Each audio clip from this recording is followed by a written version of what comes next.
Meus irmãos, a paz do Senhor Jesus, espero que todos estejam bem. Estamos aqui hoje para uma nova meditação na palavra do Senhor, uma breve meditação, hoje num texto muito conhecido, a carta de Paulo à igreja em Roma, no capítulo 12, versículos 1 e 2.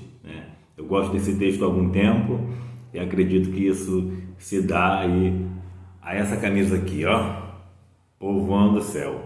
Aqui atrás está escrito inconformados, E o texto de referência é Romanos 12, 2.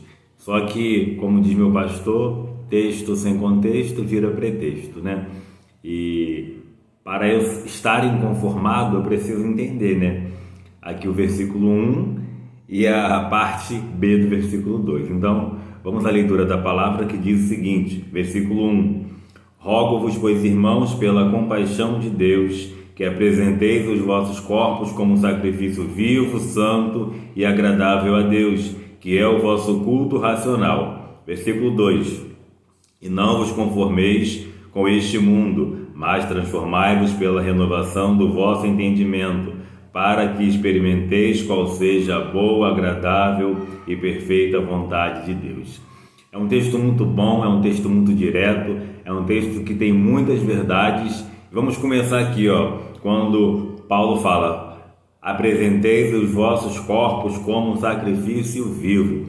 Sabemos que o Antigo Testamento está repleto de passagens que falam sobre o holocausto, sobre o sacrifício, mas já em Mateus, é nascido nosso Salvador, é nascido Jesus Cristo, o Messias prometido, e a partir de então ele se faz o próprio sacrifício, Ele morre na cruz do Calvário para que tenhamos direito, novamente a nos reconciliarmos com Deus, É chamada a nova aliança. E a partir de então, não há mais a necessidade de sacrifício, de animais. Agora o nosso corpo, que o próprio Paulo diz à igreja em Corinto, que é templo do Espírito Santo de Deus. Nós agora somos chamados de morada do Altíssimo, de templo do Espírito Santo, que é, o próprio Deus, Deus habita em nós através da pessoa bendita do Espírito Santo.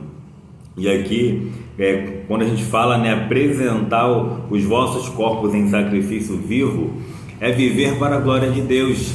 Quem você é, o que você faz, com quem você anda, o que você qual a sua formação no seu trabalho, dentro de casa, dentro da empresa, dentro da faculdade, da escola, na rua, com os amigos. Em todos os momentos viver para a glória de Deus.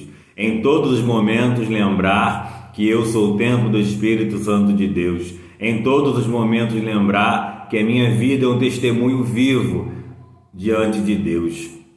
Que a minha vida é uma carta aberta, ao mundo, como diz o próprio apóstolo Paulo também. Então, que possamos não esquecer que nós vivemos para a glória do Senhor. Falando em esquecer, eu havia esquecido de falar, o título hoje, a mensagem se chama Entendimento Renovado. Que possamos ter esse entendimento renovado. E no final você vai entender o porquê desse título.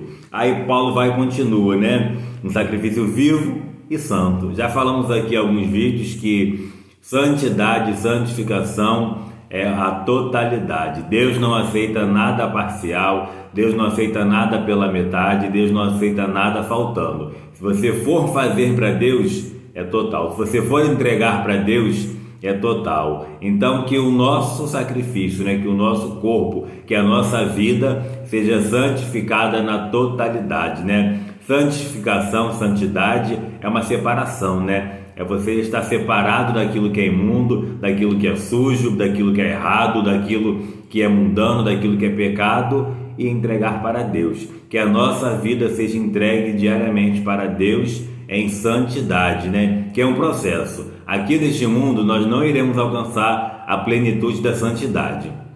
Mas um dia após o outro você vai se santificar, vai se purificar, vai se limpar, para que quando você alcançar a plenitude da santidade, nós possamos estar com o Pai. Aí Paulo vai e continua, Um sacrifício vivo, santo e agradável Como é bom, né, fazermos aquilo que é agradável. Como é bom sentirmos prazer naquilo que fazemos. E quando a gente se refere ao reino de Deus, né, à obra de Deus, que a gente possa fazer com amor. Você não faz para agradar o homem, você não faz para que o homem valide, você não faz para que o homem veja, você faz para Deus.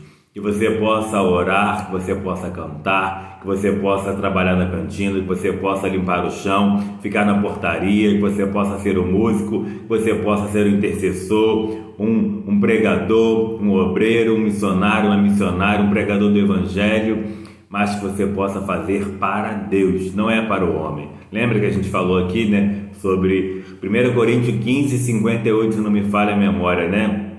Nós devemos ser firmes e constantes, sempre abundantes na obra do Senhor, sabendo que o vosso trabalho não é vão em quem? No Senhor, né? Então que possamos não esquecer disso, não é para o homem, é para Deus. Então aqui quando Paulo fala agradável, é porque tem que ser de forma espontânea, tem que ser de forma natural, precisa vir, daqui, né? Não é para o homem, não é para agradar alguém, é para Deus. Aí no finalzinho do versículo 1, eu quero abrir aqui um parênteses, né? A gente que dá aula há muito tempo na escola bíblica, então a gente não perde oportunidade.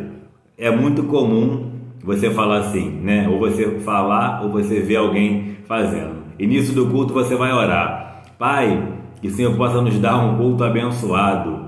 Deus não está cultuando a igreja. É ao inverso, né? Somos nós, igreja, que estamos prestando culto ao nosso Senhor. Portanto, a nossa oração ela tem que ser: Pai, que possamos oferecer a Ti um culto racional, que possamos oferecer a Ti um culto sincero. Deus de forma alguma vai prestar culto à igreja, é ao contrário, né? Somos nós que cultuamos a Deus. Então assim, é nível realmente de entendimento, né?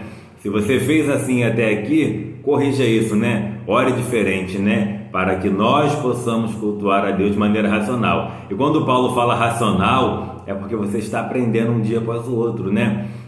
Eu gosto muito de usar também um texto lá no finalzinho de Jó, depois que Jó vive tudo aquilo que a gente já conhece, né? Toda aquela transformação na sua vida, toda aquela luta, né? Aquele vitupério, Jó ele fala assim: antes eu conhecia o Senhor de ouvir falar, mas agora os meus olhos te veem. Hoje nós conhecemos mais Deus do que conhecemos ontem. Hoje nós conhecemos menos a Deus do que iremos conhecer amanhã. Mas todo dia é um aprendizado. Todo dia é algo a mais que a gente aprende a respeito de Deus e com Ele. Mas para isso é necessário o quê? Intimidade que vem de relacionamento. Se você não ora, se você não busca a palavra, se você não lê, se você não medita, você não vai se relacionar e você não vai aprender, não vai ter intimidade. Então aqui o apóstolo Paulo fala, né? O nosso culto racional. Você precisa saber, você precisa entender o que você está fazendo. Não é obrigatório, né? Não é de forma inconsequente. Pelo contrário, nós sabemos exatamente quem somos e quem é o nosso Deus. Por isso que é racional. Aí no versículo 2, ele fala aí que para a gente entrar no título, né? E não os conformeis com este mundo. Irmãos, o mundo tem mudado de forma avassaladora. Todo dia uma coisa diferente, todo dia uma coisa nova. Isso a gente já sabe, isso está no jornal, na mídia, né? No dia a dia. Mas sabe uma coisa que não muda? A palavra de Deus. Ela não vai mudar de forma alguma. Pode passar os céus e a terra, e as minhas palavras não passarão. Assim diz o Senhor. Então, o que está aqui é a verdade, o que está aqui é o certo, o que está aqui é a resposta, o que está aqui é a bússola que nós temos que seguir para ter uma vida abençoada. Então, por que se conformar com o que a política tem feito? Por que se conformar com o que a escola tem ensinado? Por que se conformar com o que a mídia tem nos mostrado?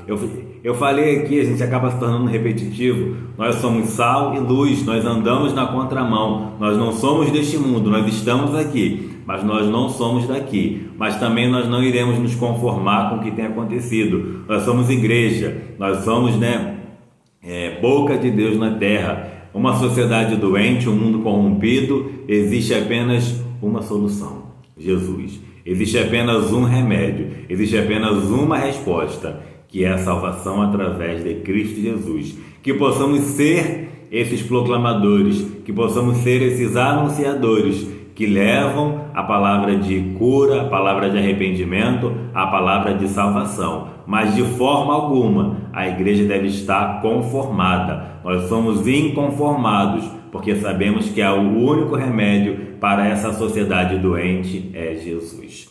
Aí Paulo vai falar: mas transformai-vos pela renovação do vosso entendimento. Aonde o Espírito Santo habita, nada permanece igual. Aonde o Espírito Santo está, alguma coisa acontece. Aonde ele entra, o que é ruim sai, o que é velho, o que não presta, o que impede a verdadeira adoração, ela sai. Então, que possamos abrir o nosso coração para que o Espírito Santo entre e trabalhe no nosso coração e na nossa mente para renovar. Porque onde Jesus entra, onde Deus entra, onde o Espírito Santo entra, né? Quando a gente fala Deus, Espírito Santo, Jesus, falamos de Trindade. Então, Deus Pai, através do seu Filho e através da pessoa bendita do Espírito Santo, entra e nos renova, nos dá uma nova visão, nos dá um novo entendimento, né? Nos dá a mente de Cristo, né? Nos dá o entendimento de Cristo. Aí o apóstolo Paulo finaliza aqui o versículo 2 falando: para que experimenteis qual seja a boa, agradável e perfeita vontade de Deus. Tudo que Deus faz é bom. Tudo que Ele faz é perfeito porque Ele é perfeito. E é agradável porque Ele é o nosso Pai. E qual pai não quer o melhor para os seus filhos? Mas para que a gente possa experimentar essa vontade boa, agradável e perfeita, nós temos que ter o nosso entendimento, a nossa mente renovada pelo Espírito Santo. Que possamos a cada dia buscar essa renovação, que possamos a cada dia conhecer o Senhor, sermos lapidados e transformados por Ele, através de um relacionamento sincero, contínuo e eficaz com o Espírito Santo, para que possamos prestar um culto racional e transformar o mundo através do nosso testemunho. Fique com essa palavra, tenha um entendimento renovado pelo Espírito Santo, em nome de Jesus.